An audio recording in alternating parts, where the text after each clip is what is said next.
Hi, everyone. Welcome back to the Change Your Mind podcast, where we explore personal development, spirituality, and science. I'm your host, Chris Ashley.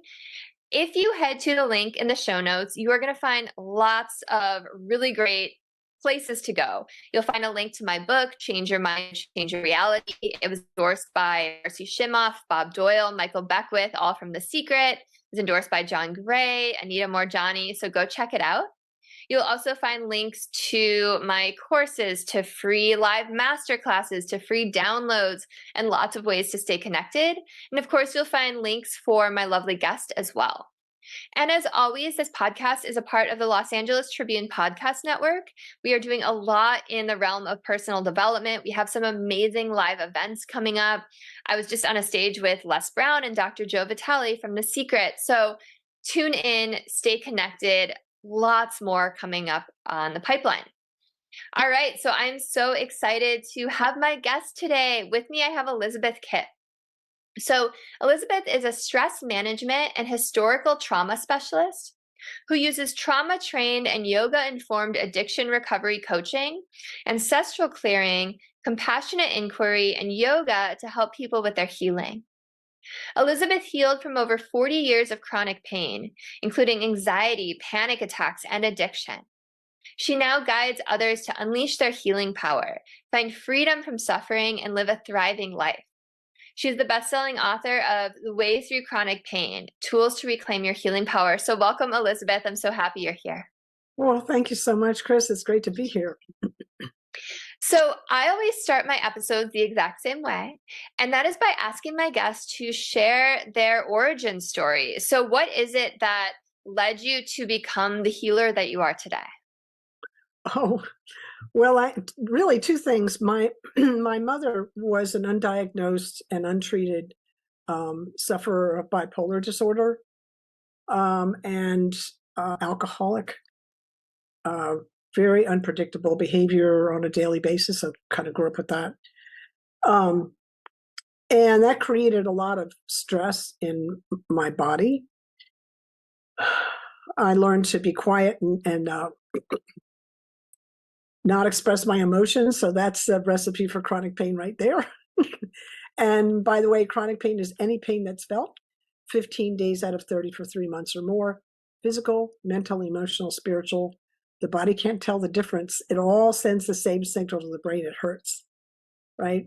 So history of chronic pain, suffering as a child. And then I had an accident when I was 14 and broke a vertebra at the base of my spine, the fifth lumbar, right above the sacrum. And that bone broke in two, split in two, front and back, and the front part slipped forward. And I lived with that with a slight with that slight slip, about a 25% slip for 14 years, and finally I needed surgery. And so we followed 4 different surgeries to try and stabilize that slip. And by the time we had the last surgery, was 80% slipped. So basically they built a metal bunch of rods and screws and stuff around that and stabilized it, which was amazing. But every time I had surgery, I went into that whole experience with chronic pain, and every time I had surgery, the pain got worse. And there was a lot of their solution was opiates and benzodiazepines as the best quality of life that I could live. My background was in science, and they kept telling me I would never get better, and that I'd have to be on drugs for the rest of my life. And because of my background, I knew, or I felt very strongly, that they were telling me more about their model, the medical model they were working under, and not about the body's ability to heal. So that was kind of a premise that kept me going I was on all the medication for 31 years before I finally found a doctor who understood the nature of chronic pain and could detox me off all those medications. And because I kept hearing this, you'll never get better from chronic pain, and I met thousands of other patients in all that time, right, in hospital, doctors' offices, rehab centers, all that stuff, that heard the same thing. When I finally healed, I was like, I'm going to get out and get the message. I'm going to send the message that you can actually heal from chronic pain. And we have more integrated doctors and a better understanding of the brain and what chronic pain does to it, and how to heal the changes that happen in the brain as a result of chronic pain. Opiates and benzodiazepines do not do that.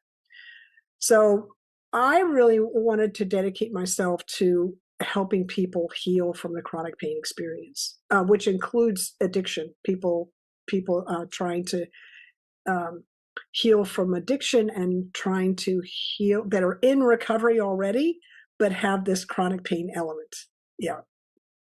Thank you so much for sharing your story. I think, unfortunately, so many people can relate. I was just reading, they did a study, and only 5% of the world's population are not suffering pain or illness. Like, they have quote unquote perfect health, which is pretty mind blowing. And 31 years is a long time to be on medication like that. Mm. So, how did you finally heal? You know, it was the darndest thing. I went into Dr. Peter Prescott. I'm going to grab his book, into this guy's program at the Betty Ford Center. Peter Prescott, he wrote this book, Conquer Chronic Pain: An Innovative Mind-Body Approach. He passed away in 2016, but he left us this beautiful book. I went into his program in 2013, and there were 20 other people like me in the program at the time, not with quite the length of, that's kind of unusual, the length that I was under, but they might have 5 or 10 years on opiates, so that's still opiates and benzos. That was interesting to me, that I was running into that many other people that were trying to detox. And he detoxed me. It took me about 10 days and just to kind of detox from that. And just in terms of just in a bed, the body dealing with all that. And then I was able to get up, and it took about, I don't know, 3 years to detox off of all the effect of the fallout of the benzos in my body. Anyway, I went into that program. I walked in there with 40 years of chronic pain, and I walked out 52 days later with no pain. And he never promised that. He never promised that. He just said he could help me reset my stress response. And when I talked to him before I went into the program, and he said he could help me detox off the meds. And at that point, I was like, I don't care about the pain. The meds are killing me, and I'm having panic attacks, which the benzos were causing. And he said he could reset that. And I'm sold. I'm coming, right? But he never said the pain would go away, but it did. And he had a 94% success rate in that program, with people walking out of his program with this history of chronic pain and walking out with none of it. That was amazing. Yeah. That is amazing. That's absolutely amazing. That's exactly the word I would use for it too. So what is it that he did? Was it energy healing? What's the main idea behind his modality? Oh, well, really anything. He did a lot of things. It was holistic. He did a number of things to help us, as I said, reset the stress response. So just as a quick we'll back up for just a moment. Normally in a healthy person, we have a stress response that goes on when we are under threat or perceived threat. Stress response goes on. We have a physiological reaction to that. And then when we deal with it, threat goes away, stress response goes into the off position. That's normal. In chronic pain, the stress response gets stuck in the on position. Now we're talking about chronic stress, which is, the body isn't made for that. It's caustic to the body. It's quite toxic.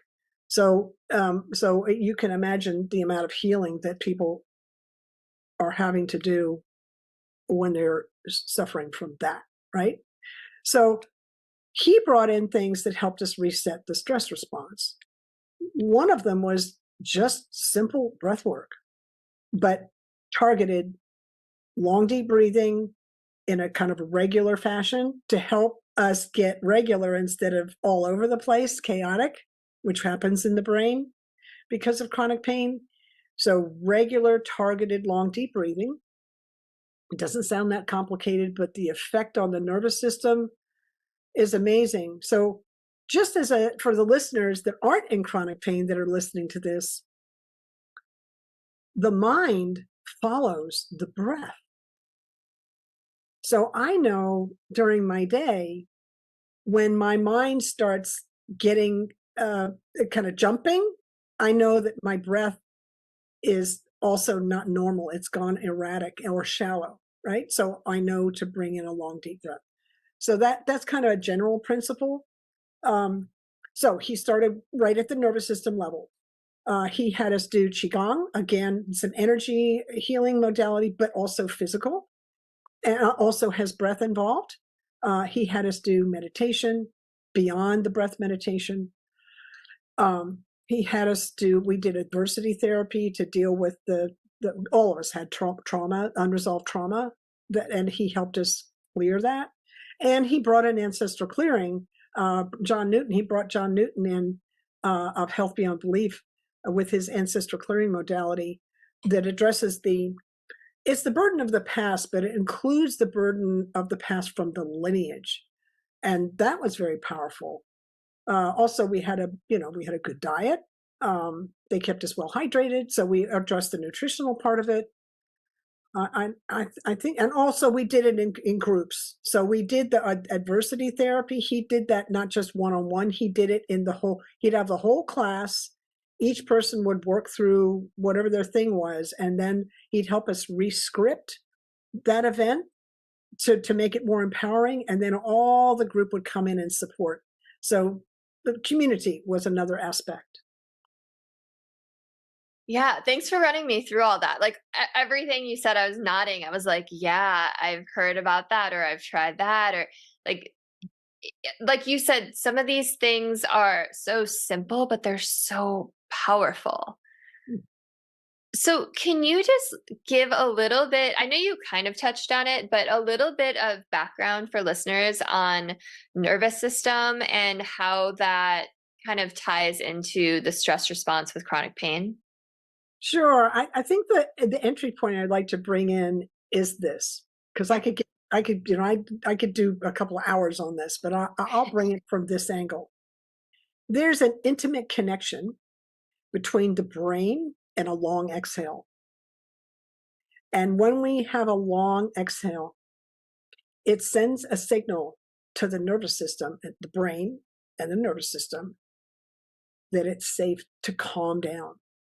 So it's a calming signal. And in chronic pain, what are we? We're hypervigilant. We've developed a habit. This is how we do life. We do life by being stressed. It's addictive, actually. It's a pattern that, boy, you talked about 5% not being, only 5% being well. I wonder how many people in the United States or in the Western world don't are free of a stress pattern, right? A stress habit like that, right? So the nervous system not only responds to a long exhale, you got to do long, deep breathing with that exhale is long or longer than the inhale for about 3 minutes for the nervous system to get the message. But I think the thing is that when the stress response is on this, it's not just on the on position. The brain has these things in it called neurons, which are these connections that are made. It's kind of well, it's how information is sorted out and passed and transmitted in the brain. There are these little cells, and we make networks of them. And it was discovered when brain science kind of first got started that neurons that wire together fire together. So, like events tend to be in the same network, and then when that network gets stimulated by an external event or maybe an internal event, um, then the whole network goes off. So, isn't that interesting? So, if I have a history of somebody yelling at me and I didn't do anything wrong, right? and I don't feel safe, right? I in my brain, I have a network in there around being hyper vigilant because I don't feel safe. All the things that don't make me safe, sorry, that's not the things that are making me. I'm making the meaning, right? All the things that I perceive as not safe go into that network, and when I come into one of them, the whole network's going off. That's powerful to know. The other thing is the more the network gets used, the faster and quicker and more powerfully it fires. So now I've just described what a habit is, and I've just described an aspect of how that habit, a stress habit, is created in the brain. So when we're healing, we have to start doing practices that keep us, we're feeling safe, right? So that long, deep breath. And we have to practice it a lot so that we're building a new neural net in the brain. And we become, what you might say, attenuated to the stressors that used to that old network. They don't affect us much anymore because we're referencing a new network. But it takes practice. You have to repeat because you've got all this history in this old habit. You have to build a new one and build new history, right? Did that answer your question? Yeah, I love everything that you just shared. It absolutely answered my question. So, besides deep breathing, how do we start to unwind our nervous system and reprogram our brain a little more? Or as far as like the modalities you teach? Well, this is why I teach yoga, and I specialize in the trauma informed part of it. Um, so we end up being uh, traumatized. We experience trauma in unsafe relationship. So we heal in safe relationship. And there's kind of a hierarchy to healing. We have to feel safe first, then we need a sense of belonging, and then we can learn. But you'll kind of notice, like if you were a child in class when you were little, and you're trying to learn something, and the teacher starts getting angry, and now you're not even able to learn. You've been plucked out. Your attention has been, the teacher has put their attention on you and pulled you as some kind of example because they're mad, right? As you're not in the group anymore, you're now separate from the group. You're not like everybody else, and now um, you can't learn because now you're hypervigilant. You don't feel safe because you've been targeted. And I've actually been on the firing end of that, or I've seen other students be on the firing end of that. So it's just a small example, but it's very powerful and real, probably to almost everybody in the audience. Is maybe unfortunately has probably experienced that somewhere in their education.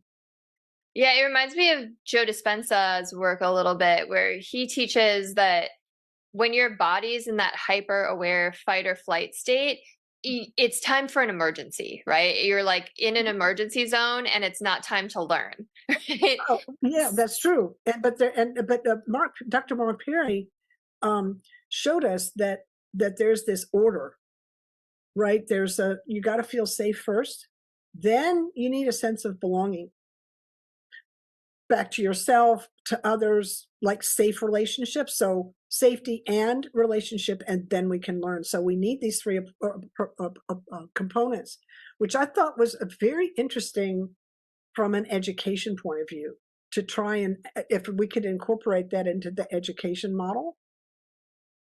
And maybe most teachers know it. I don't know. I've never been educated. I've never gone through training in college for education. But I'm just saying, like the education I had, some of those teachers didn't learn that. Oh my gosh. I know. I have a 5-month-old and I can't tell you how often I think about all of this. Like our education system is so broken and I wish they taught how to heal yourself and how to meditate and yoga and all of these things in school for kids and didn't just kind of put them through the classroom and make them sit still so that they could be better workers, right? When they grow up. Yeah, well, It's a tough thing. the meditation is really important, and I've seen in some it could be why? Because it helps quiet the mind. And a mind that's under chronic stress or chronic pain, pick your description, your label, it's chaotic. Mm.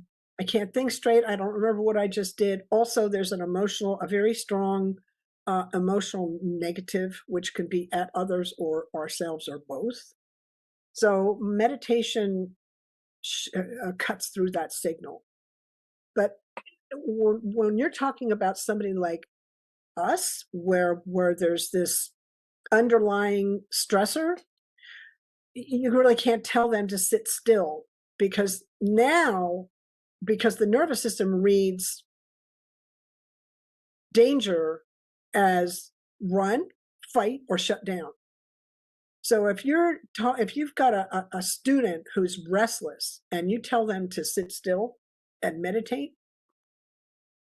now you've maybe put them in a place where they're scared. So now they're not going to learn anything, and there's no way they're going to meditate. So I take people, because I focus on this area, I take people through a moving meditation with a little music so that there's a little, I mean, they don't get up and walk around, although we could do a walking meditation, that's fine. But we do a little bit of music and chanting as a way to get the body used to sitting still gently, right? So meditation is a huge tool. Again, the ancestral clearing, I was just shocked at how powerful that was. Um, and also, as I said, safe community. We're social creatures. We need to be social, and we need to be socially safe socially, right? These things all help to reprogram the nervous system. They all work together, and they're giving cues to the nervous system, the vagus nerve, the 10th cranial nerve, which goes into the face, the ears, it goes down into the throat and down into all the organs. And it's our threat assessment and social engagement system. So when it's activated, it's in that contents to dysregulated, it's not feeling safe when it's activated that way. Sometimes it's activated just because, well, now I'm working, right? So I'm alert. But there's a difference between being alert and being alert because you're hypervigilant. You're looking for a threat all the time. There's a difference, right? And also there's that social engagement aspect where you and I right now, our nervous systems are talking to one another. Your vagus nerve and my vagus nerve are talking to one another and assessing, is she safe? And we are. And so we're what we call co-regulating. We're helping each other regulate our nervous systems. And this is what parents do for children. Mm-hmm. For little ones, because for really little ones, they don't know how to regulate their emotions. So they have tantrums and they have whatever. So you have a 5-month-old, so you know exactly what I'm talking about. So the stability in our nervous system, the regulation in our nervous system helps them co-regulate. We help them find their way, which is why we have to do the best we can to be generative with our kids and not punishing, which I had the punishment. So I had to kind of figure out how to do that by myself. Not easy. Yeah. Well, but if I may say, everything that you went through led to you being the amazing healer that you are today, right? Oh yeah. No, that's just, and I look back and at the life my mother led, and I have to tell you, Chris, when I learned about my own genetics, because when I learned about that, I knew a little bit about my mother's history. I realized she didn't have a shot coming out of the womb. Just because of all the stuff that she had to deal with culturally, genetically, epigenetically, the kind of the momentum of the past and she didn't have tools. So a lot of kind of amazement that she made it as long as she did, and as well as she did, actually. Yeah. Yeah. So I think that's a perfect segue into talking more about this generational trauma or what the ancestral clearing. So talk to me a little bit more about that because we can inherit trapped emotions or repressed emotions or baggage from our parents and our grandparents and even generations back, right? Oh, sure. Yeah, the kind of the easiest way to explain it really is, or one way, is that when your mother was pregnant, when your grandmother was pregnant with your mother, at the 4-month mark, your mother developed all the eggs she was ever going to have.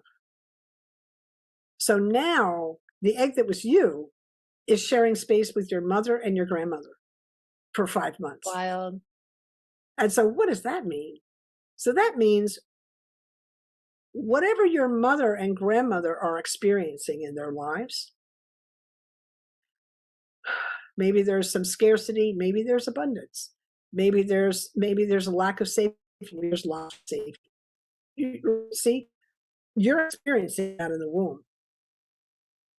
So, and this is, I know this sounds a little bit woo-woo, but this is actually sciencey.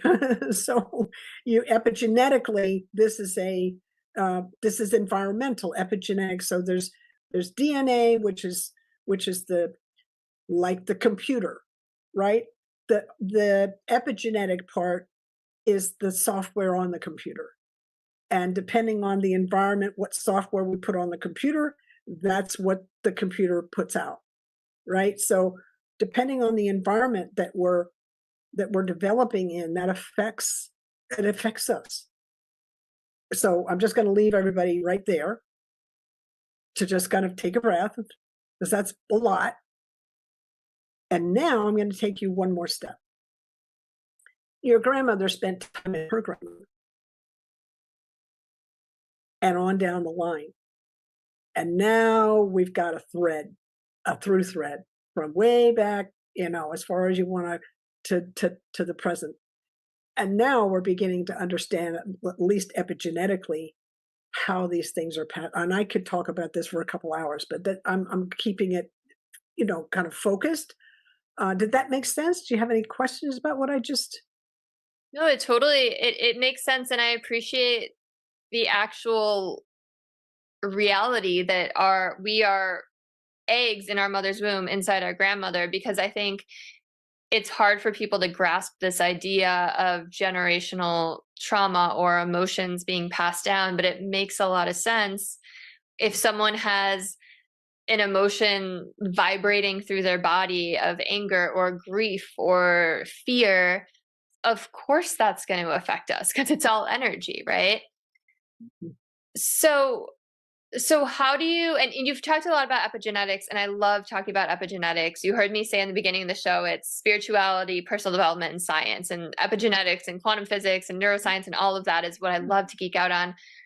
So, just for listeners who are maybe freaking out a little bit right now, that, oh my gosh, this wasn't in my control. Like what you teach and what a lot of healers teach is that we can change those genes by changing both the external and internal environment, right? Like nothing is permanent. It's all adaptable. Is that correct? Yeah. So, we could really go there. The present moment is this very powerful, often just not recognized as how powerful it is, space. The quantum physicists have really helped us understand this, because they tell us that we can access past, present, and future all at once through the present moment. Isn't that interesting? Now, It's wild. Yeah. that tells me that even though I have the momentum of the past carried into my present, it's possible all things are happening in this present moment. So the shift is happening here. We don't heal in the past or the future. We heal here, right? And the atoms in the cell are appearing and disappearing, every fraction of a second. And so isn't that interesting? Where there's a lot happening in the present moment and nothing is actually fixed. It's just a lot of potential and possibility. In science, there's no such thing really as facts. There's probabilities. It's about that. So when you understand the power of what I just said, you can understand how all these different modalities that you teach and that I teach and that others teach, how they actually help us shift the momentum of the past into something new. I really appreciate that explanation as someone who geeks out about quantum physics, especially because we have experiments in it, like the delayed choice experiment literally proves that what you do in the present can change the past. And we've all heard that time isn't really linear. It's all happening at once and it's fluid. Mm-hmm. And the way that you just outline that, just like put it into such a digestible perspective. So that's really cool. So how do you go about helping clear out these how do you do the ancestral healing? Yeah, so ancestral clearing is actually an energy modality that was pioneered by Howard Wills and is taught by John Newton. It's a trademarked and registered modality. And I'm one of John's practitioners. And he, as I said, he was with Dr. Peter in the treatment program. I was like, in the pain management program. I was like, this is amazing. So I took the first training I could out of when I got out of that program. And I've been in the work, I've been teaching, I've been a practitioner ever since. So the way we do this is we're actually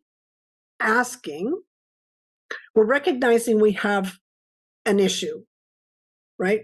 And we're actually asking source, creator, God, consciousness, whatever you want to call the unified field, whatever you want to call it that created all of this, we ask it to help us release that which no longer serves us.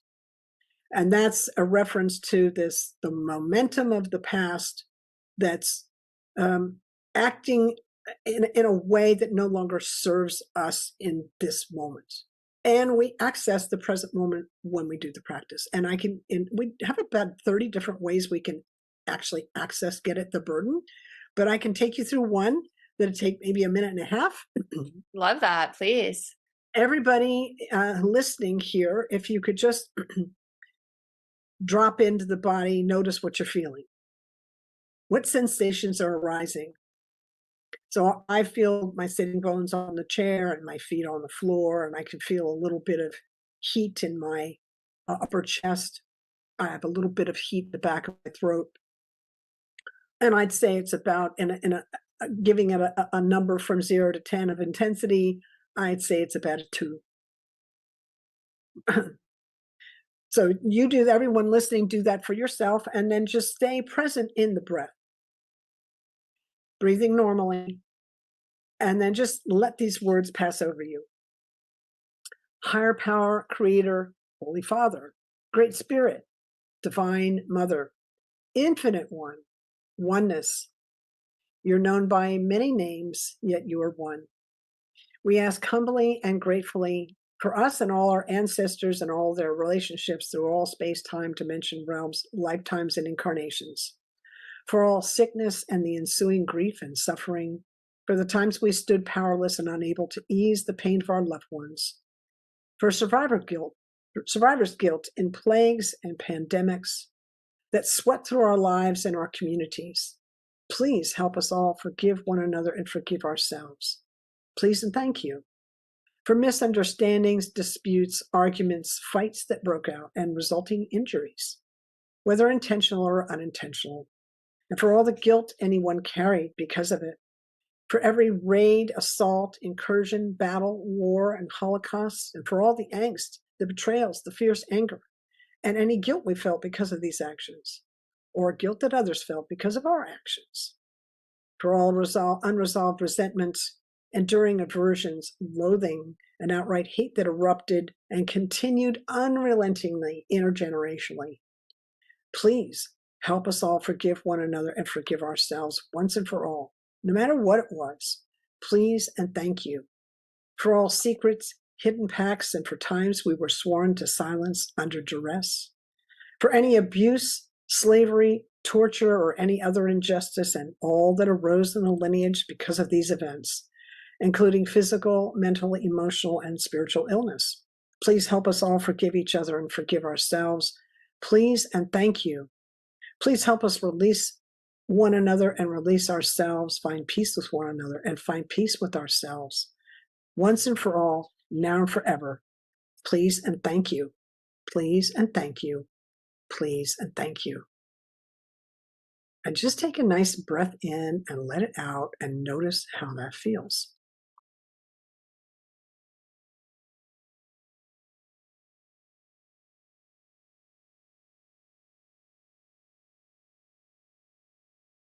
So the thing that I noticed before was my jaw was feeling really tight, and it's feeling more relaxed now. Yeah, isn't that interesting? Yeah. Yeah, I was not looking for any of this when I first got exposed to this. I had no idea what was coming, and I felt it. I felt a shift, and the people in the room felt a shift, and none of us. I was sitting there with my science hat out, going on. I know something just happened in this room. What the hell was it? and is it measurable? And can he repeat it? And does he teach it? I was just, yeah. That's where I went with it because I was so surprised. So when we ask the all that is for help, we get it. So I can I ask, well, number one, does if we want to do this on ourselves, do we need to say that whole prayer, or is the fact that like we were listening to you saying it enough? And then two, is it like each time something physical happens, we go through this process where we say the prayer or come to you and you say it, or did that kind of clear out a whole bunch of junk? Oh, well, I feel like it works on all levels as far as for the highest good of the people listening. So, in yoga, we say there's 5 energy bodies, including the physical is just one of them. And you can't separate one from the other. So it's all being affected. So that's the whole thing, the whole shit match being affected. And the other question was, yes, you can listen to the prayer. We're asking Creator to forgive whatever it is we're carrying for us, for all versions of us, for our relationships and all of our ancestors and their relationships, whatever the thing is we want to release. And then we do it with gratitude and humility. That's basically the practice, but there's a lot of different ways to get at the burden, and it's a very interesting process to kind of work one-on-one or in groups. I do group work too. So there's, yes, you can do the work yourself, but having a practitioner will maybe get a burden that you weren't able to see or access. Yeah. Totally. It's interesting. I've been to other healers before, and right now I just read the emotion code. I don't know if you've read that. I'm reading the body code, and I've been working with a practitioner in it. And when I release things, 2 things that my body does is yawn a lot and like want to stretch. And I've just yawned like 6 times. And I'm like, I had to tell you because A, I don't want you to think I'm like being rude or bored, but like B, it's like I'm definitely releasing something right now. It works. I can feel it. That's really amazing. It's quite remarkable. I've got some clients that yawn up for 50 minutes. They're just you're getting it. There you go again. Yeah, so it's and others cough, and there's all kinds of ways, different ways the body releases. So it's kind of interesting. If I had like unfortunately I had to take a run of penicillin, so I'm now rebuilding my microbiome. So I'm running ancestral clearing prayers for boundary violations, right? That was right, right. That would be an example. And any kind of dysregulation in the family lineage, any disease, those kinds of things, and everything that led up to it. So I could do a clearing around that. But if I sat in front of a practitioner and brought this in, she would probably be bringing in things I couldn't see because we all have blind spots. So if that makes sense. It does, and that's why I like going to practitioners too, because we don't know what we don't know, and they're trained to tap into this universal energy. Mhm. So I guess that's a good segue into another question. Like, there's probably a simple answer that I'm thinking of, but how does someone know they need an ancestral clearing?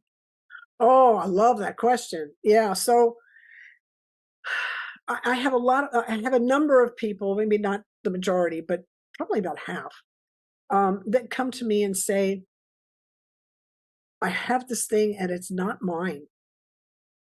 So there's a something happening there. Now, I'm sure that Richard Schwartz and his internal family systems would have something to say about parts work there. that would be that would be interesting. But that part may be referencing the past that's in the lineage. So whatever we're carrying in the present moment, it came from the past because the present moment is a blank slate. So our mores, our beliefs, um, our kind of the weight that we carry, our attitudes, all those things have been imprinted from the past. And so, as I said, the present moment is a blank slate unless you bring in the past with it, right? I don't think I answered your question. I love what you said so much. I don't even remember what my question was now because I love your answer so much.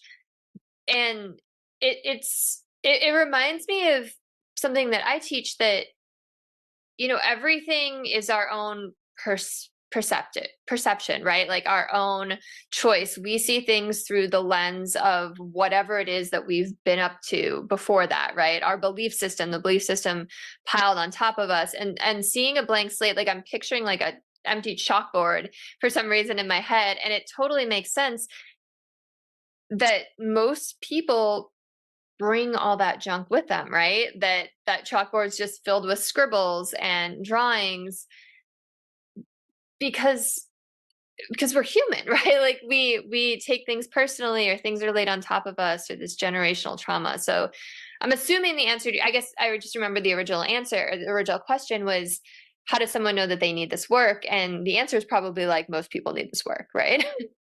Oh, most people need this work. But as I said, like, oh, I have this thing I do. I don't feel like it's mine, or I have this thing I do. It keeps showing up, and I don't understand why. That kind of thing, which is something in their past is imprinting. Is has some momentum in the present. So think of it like you like the physics part. So I think of it this way. So the past has momentum, just like we were talking about the habit of stress has momentum. So every object in motion stays in motion until acted on by an equal or opposite force.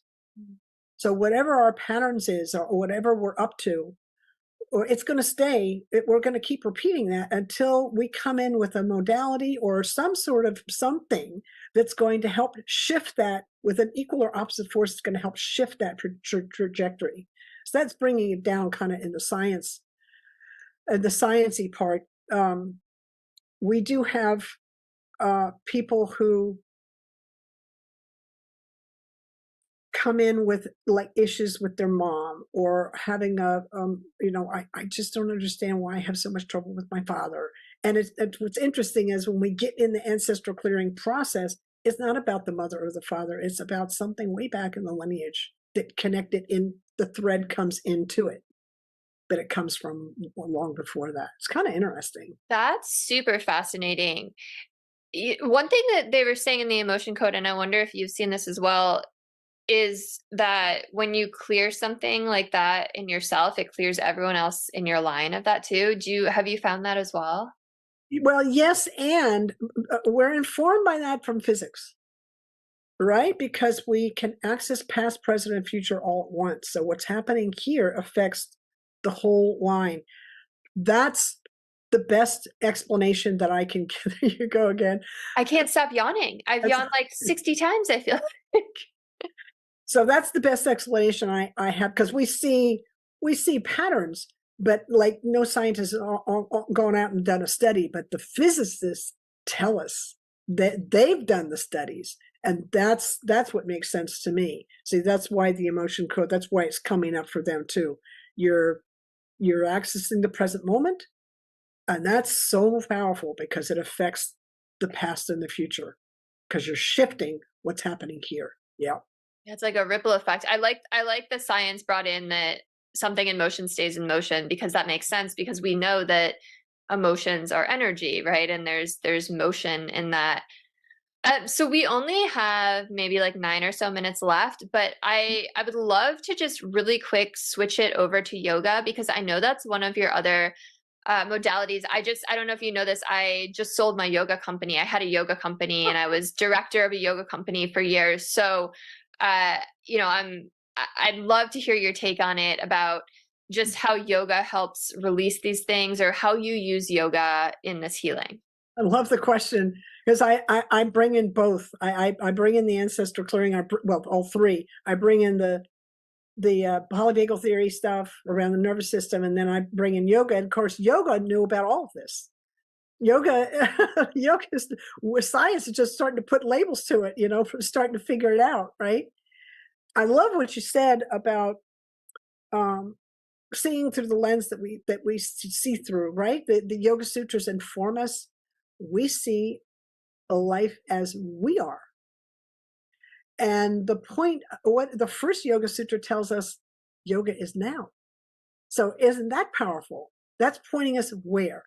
Right into the present moment, where the power is. And it also tells us that our conscious, the thing that's barring us from our seeing our true self meaning who I really am, not the personality, but the kind of the eternal part of me. What's barring us from doing that is the conditioning, the past, the imprint, right, of our habits. They call them samskaras. It informs. I mean, it's in the yogic text. All of this stuff. It's just in a different. It's just laid out a little bit differently. So they've known about this for over 5,000 years.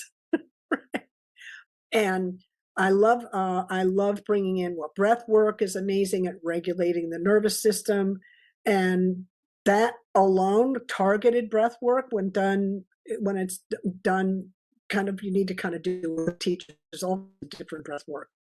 When it's done and practiced, it has an effect of rewiring the brain so that it drops old habits and builds new ones.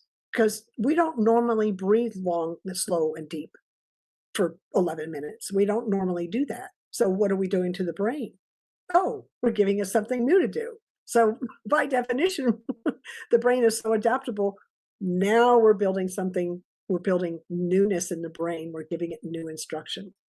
So yoga, so there's the breath, there's meditation, there's mantra, very powerful. So the yoga of sound, all of it's pointing to this present moment experience where we're actually in samadhi, but it takes a little bit of a journey to get there. It's so, I love that you just brought in the yoga text and we're like, look, they're saying everything that we've just been talking about. Because I hadn't really, I've studied the yoga text, but I hadn't really thought about it as one and the same. But it really, yeah, it really is fascinating. Do you bring in the asanas at all in your practice, or is it more about the breath work and the chanting?